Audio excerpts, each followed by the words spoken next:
Welcome to Mindful Movement for hip mobility. What I find with hypermobility is a lot of people have excessive range of motion in one direction. So for me, this foot goes way in, doesn't go out. This one's a little bit more like normal in the range of motion. So basically what we're trying to do, if you have excessive range of motion in one direction or the other, it's probably your anatomy. However, we just want to be like a little bit less at the extreme. So if your like hips are like totally splayed, but you have no internal, we just want to have less external and a little bit more internal, or vice versa. You're not going to be perfectly symmetrical.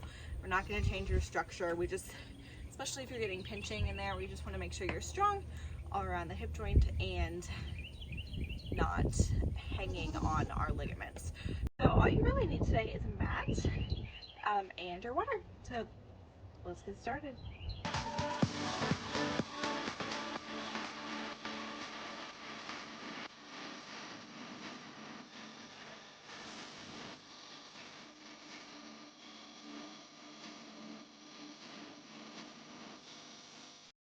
First thing we're going to do, sit with both knees up. Just going to observe what you have range of motion wise. So if your foot goes out, knee goes in, that's internal rotation of the hip. That's the same thing as like if you're W sitting or W sleeping if you're laying down and both knees are in like that. Both are internally rotated. If you're sitting crisscross, that's going to be externally rotated. And so just kind of observe your anatomy. You may have one side that's a little bit more, and whatever your most comfortable seating position is will tell us about your anatomy. So for me, this half W sitting is so comfortable for me. If I try to go the other direction, it's just like not the same and it feels tighter. And so what that tells me is my right hip is more internally rotated than my left. And that's fine. It's not right or wrong. We're just learning about our anatomy. My mom's is the same way. Makes sense. It's genetic. And I sat like this a lot growing up. I'm not going to change this structure. I'm not going to improve this strength around my hip. So you're going to find where your limitation is. So for me, I have too much internal, not enough external. I have regular external, maybe not as much internal on the other side. And we're gonna just kind of move the direction that you're most limited in. So here, it's comfortable for me, a little lean forward and back. Knees moved over, get that hip bone down and push. Please keep it really gentle, especially if you've ever had a hip dislocation. You don't want that. So some of you may just, start up here. That's fine. So where people go wrong with this one is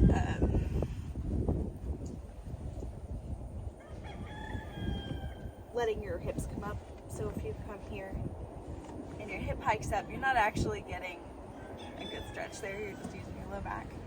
We need to try to get the hip down.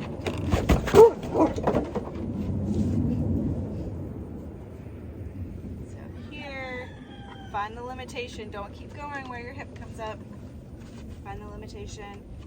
Do one of those nice deep breaths down into the pelvis. We're going to keep this as more of like an active stretch. So it also might help if you like lean back until we improve. Nice and controlled through the whole range of motion. No flopping, no forcing movement.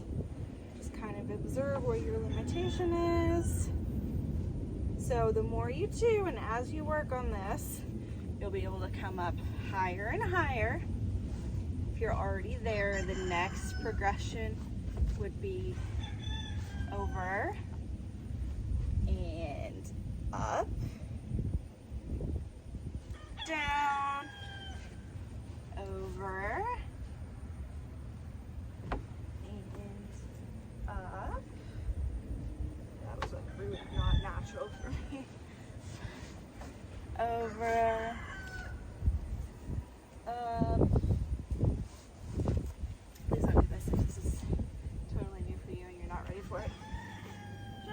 options if you've done this one before. Ooh. Alright, let's do a couple more on each side. I'm going to focus mostly in this direction because that's where I'm more limited.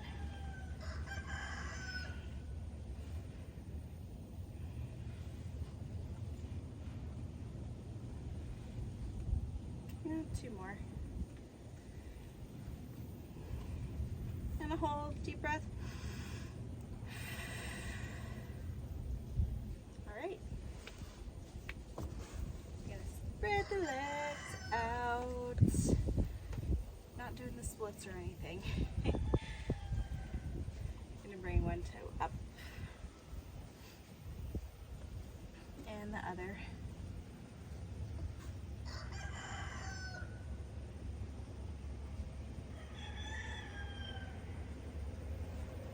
Bring your toes in and out. And again with this one, find where your limitations are. You can come a little closer. And when you're coming out, we're actually twisting at the hip. We're not twisting at the toes. We're twisting the whole leg.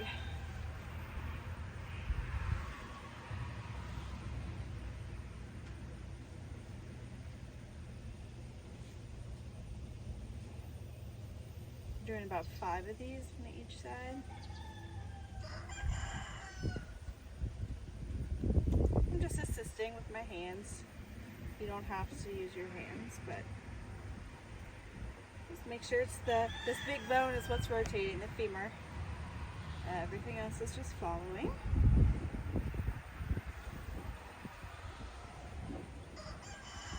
Okay, you're gonna lean back a little bit. You're going to bring your foot up and over as if you have an invisible hurdle. It may help to actually put something right here, like an actual hurdle, a dumbbell, a cat, whatever you want it to be. We lift up and over. We're not doing extreme movements, just a little up and over. You may find if you're new at this that your hip flexor starts cramping. If that happens, do less. Gradually work up.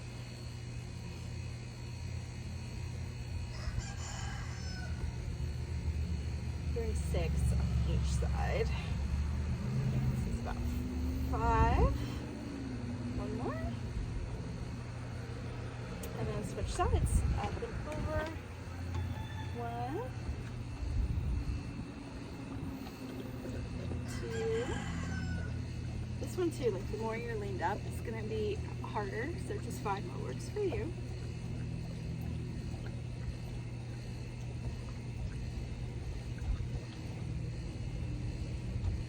6. Okay. We're going to go to your hands and knees.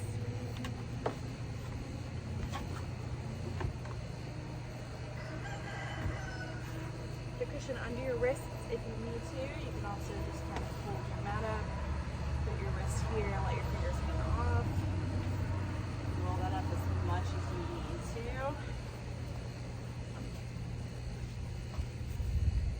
There.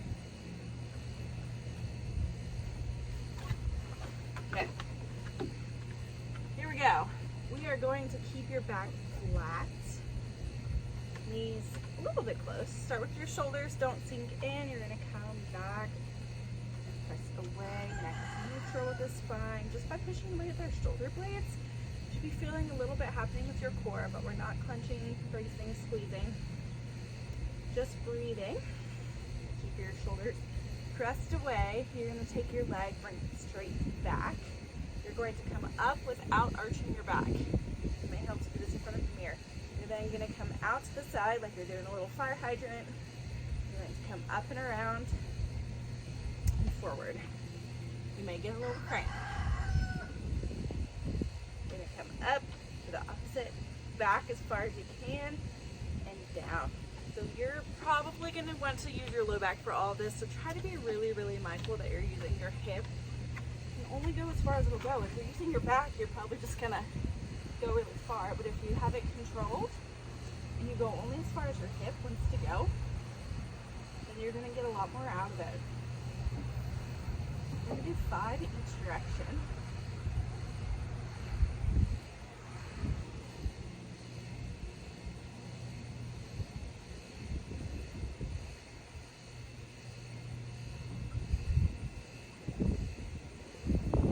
And then switch sides.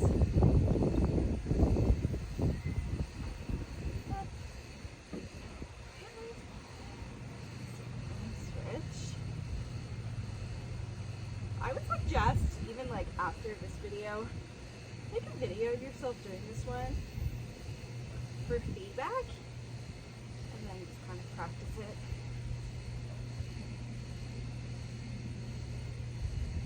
Whew. 2 more.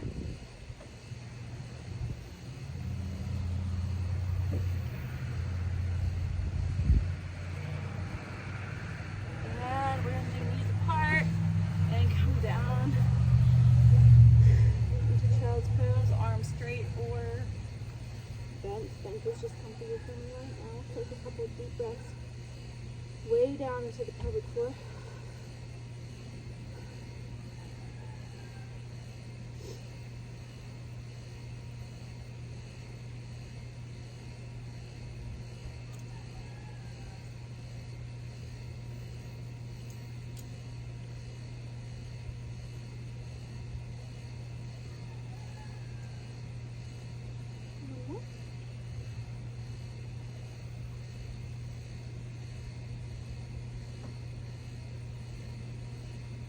Okay.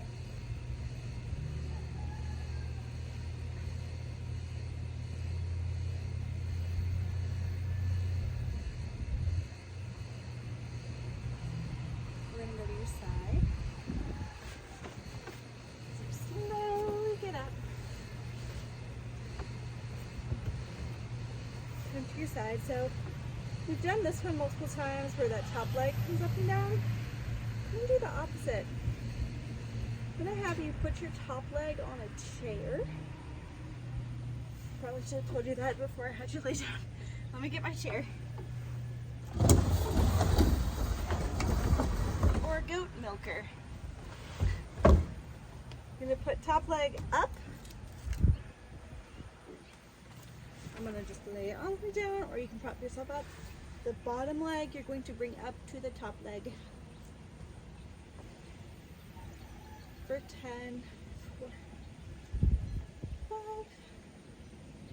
6, 7, 8, 9,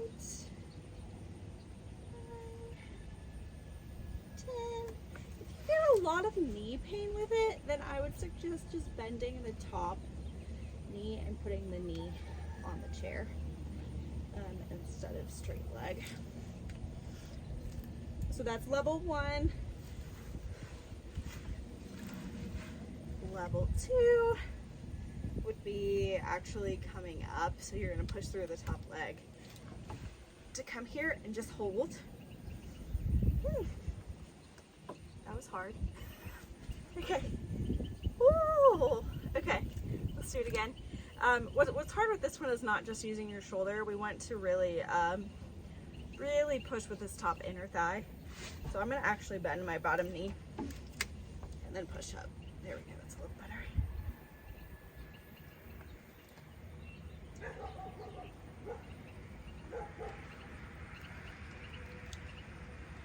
And breathing.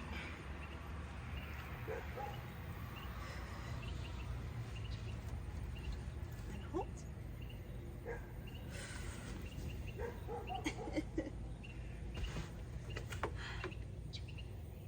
I hate it. All right, let's do it again. I'm just gonna turn around with my back to you so that I don't have to move the milker to the other side. So, level 1 would be just like 10 lifts here.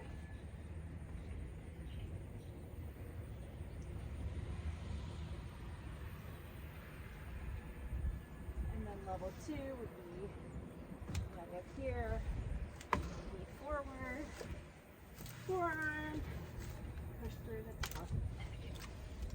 Up, down,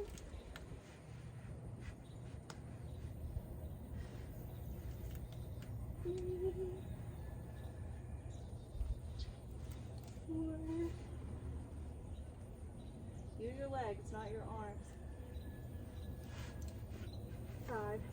Your arm will be sore, but I don't want any of like this. The elbow needs to stay under the shoulder.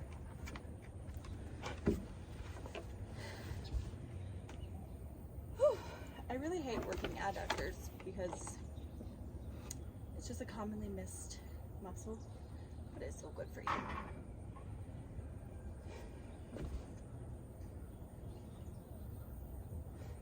All right.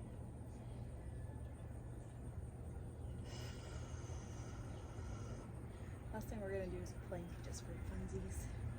So, forearms underneath your shoulders. You can clasp your hands together if you need to. Toes curled under. You're going to push up. Press your body actively away. We're not up here. Bring it down. Reach your hips back. Shoulders push into the mat until you get a little shaky. Shoulder blades are not up here. Shoulder blades back. Keep breathing for 10, 9, 8, 7, 6, 5, 4, 3, 2.